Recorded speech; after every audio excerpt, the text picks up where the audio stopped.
नमस्कार। आज की क्लास में बीएससी पार्ट सेकेंड ईयर के सभी विद्यार्थियों का स्वागत है। फिजिकल केमिस्ट्री में हमारा टॉपिक फेज रूल चल रहा है।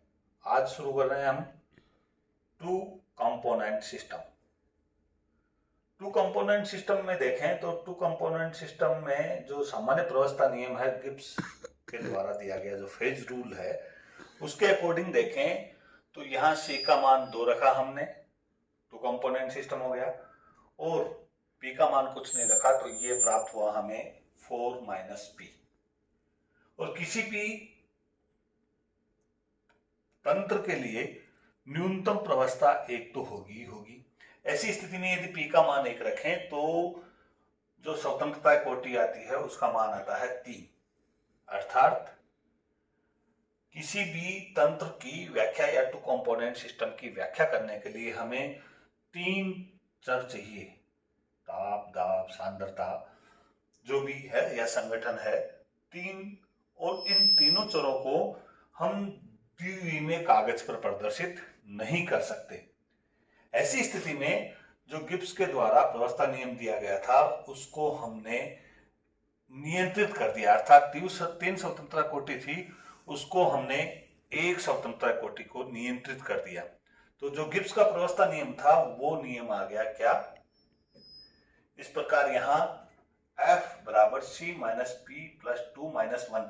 माइनस 1 क्यों लिखा, फिर मैं आपको कह रहा हूं कि 2V में जो कागज है उस पर हम त्रिवी में डायग्राम नहीं बना सकते, अर्थात तीनों चरों को हम नहीं दर्शा सकते।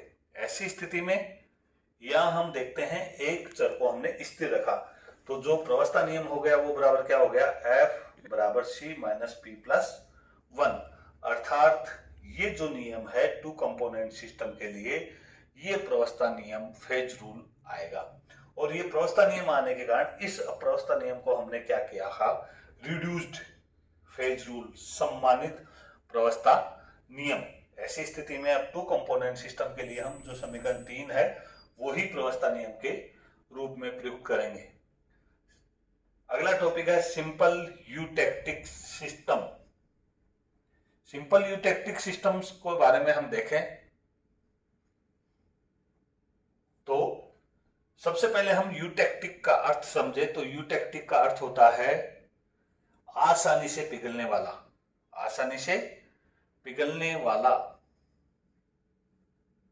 ऐसी स्थिति में आप देखें कि इन जो टू कंपोनेंट सिस्टम है इन तंत्रों में ठोस पदार्थ किसी एक निश्चित संगठन पर निश्चित गलनांक वाला एक यूटेक्टिक मिश्रण बनाता है।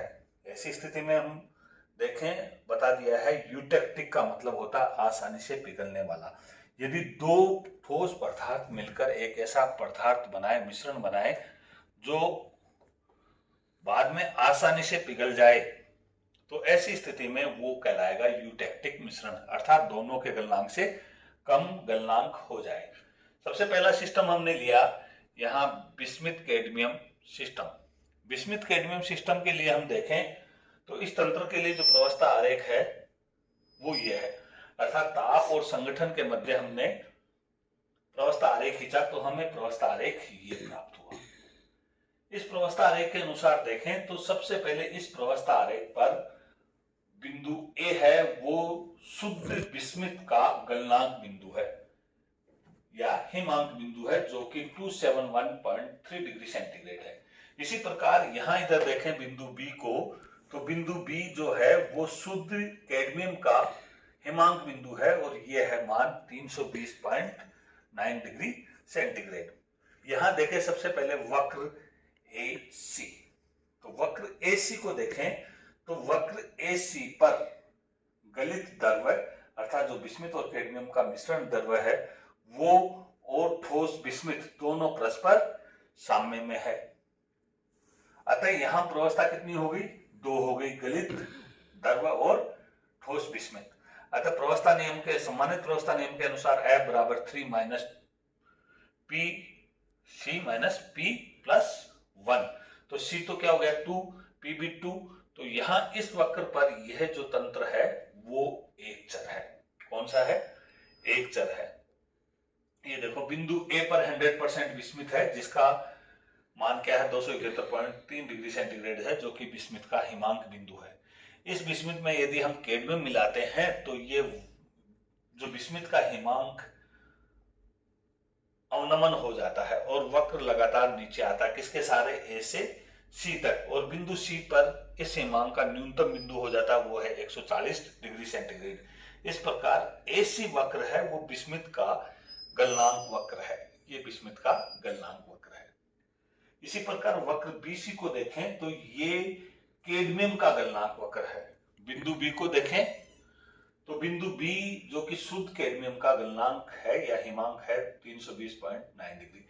जैसे ही इसमें विस्मित आकर मिलेगा वैसे ही इसके गलनांक का मान कम होता जाएगा और ये वक्र बी सी के साथ आते आते बिंदु पी पर सी पर आकर न्यूनतम हो जाएगा, जो कि इसका मान है 140 डिग्री सेंटीग्रेड।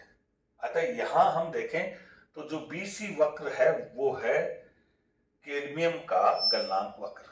फिर देखें यहाँ बिंदु सी जो है वो यूटेक्टिक बिंदु है।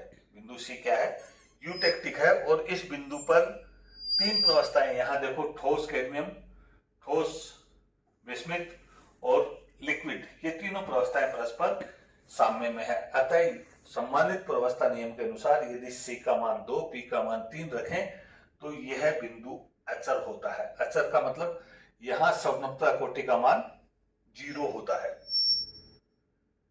ये रहा, मैंने यहाँ आपको पूरा पीडीएफ में दे रखा है। इस बिंदु पर सी का जो बिंदु सी है वहां ग्राफ में मैंने बता दिया था आपको 40% तो विस्मित है और 60% कैडमियम का मिश्रण होता है, और इस निश्चित मिश्रण का जो गलनांक बिंदु है वो 140 डिग्री सेंटीग्रेड है, अर्थात यह इस तंत्र के लिए यूटेक्टिक बिंदु है। कौन सा बिंदु है, यूटेक्टिक बिंदु है, आसानी से पिघलने वाला बिंदु। यूटेक्टिक बिंदु वह न्यूनतम ताप है जिस पर गलित द्रव्य अस्तित्व में रह सकता है। इस बिंदु के ताप को यूटेक्टिक ताप कहते हैं। इस बिंदु पर विद्यमान मिश्रण के संगठन को यूटेक्टिक संगठन कहते हैं, और इस सिस्टम के लिए यूटेक्टिक संगठन क्या है, 40% विस्मित और 60% कैडमियम, 60% कैडमियम। और ये बिंदु मैंने बता दिया था क्या है, अचर है। क्यों, क्योंकि यहां स्वतंत्रता कोटि का मान कितना है, 0। अगला पॉइंट देखें तो क्षेत्र डीएसी, डीएसी कौन सा है, ग्राफ में वापस चलें, ये रहा डीएसी। इस क्षेत्र में देखें तो यहां ठोस, विस्मित और सॉल्यूशन दो ही स्थित है। दो होने के कारण यहां जो पी का मान हो गया 2, सी का मान 2, तो यहां एफ का मान हो जाएगा 1, अर्थात तंत्र क्या है, इस क्षेत्र में तंत्र एक चर है। कौन सा है, एक चर है, मोनोवेरिएंट। दूसरा देखिए क्षेत्र बी सी डी डैश, इस क्षेत्र में ठोस कैडमियम प्लस विलियन सॉल्यूशन उपस्थित है, और यहां भी देखें तो यहां भी यह जो तंत्र है इस क्षेत्र में वो मोनोवेरिएंट है, एक चर है। अब देखें यहां क्षेत्र ए सी बी, क्षेत्र ए सी बी, यहां केवल एक ही प्रवस्था स्थित है, गलित द्रव्य। कौन सी है, गलित द्रव्य।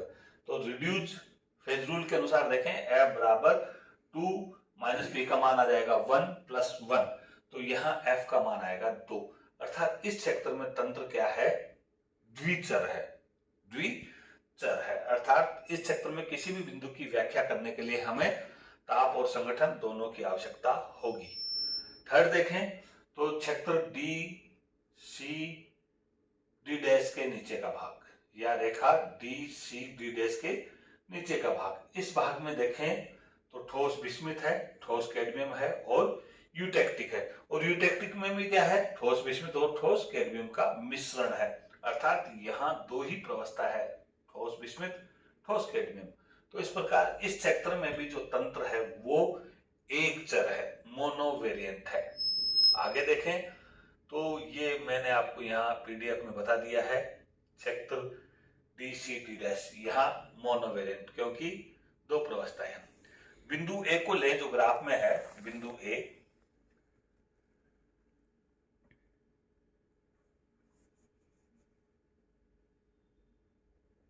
तो तो बिंदु ए में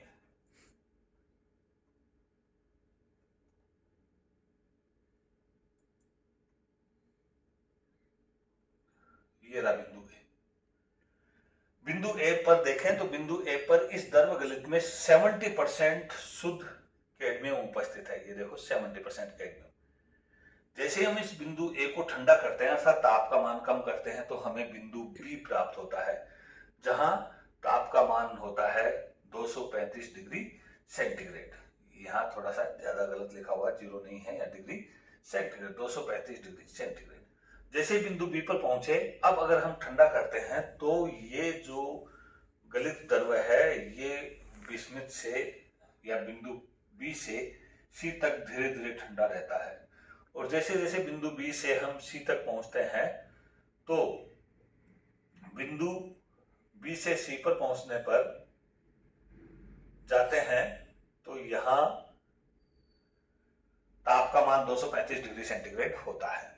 बिंदु बी पर आते ही द्रव से कैडमियम शुद्ध रूप से बाहर पृथक होना शुरू हो जाता है और तंत्र के लिए यहाँ प्रवस्था कितनी हो जाएगी, 2 हो जाएगी। अर्थात तंत्र क्या हो जाएगा, सम्मानित प्रवस्था नियम के अनुसार एक चर हो जाएगा। जैसे जैसे हम यहाँ अब तंत्र की ओर और ठंडा करते हैं तो वक्र BC पर यह ठंडा होता जाता है और लगातार द्रव से ठोस कैडमियम पृथक होकर बाहर आता रहता है, जिससे तंत्र में विस्मित की प्रतिशतता बढ़ती जाती है और अंत में यूटैक्टिक बिंदु C प्राप्त होता है, जिस पर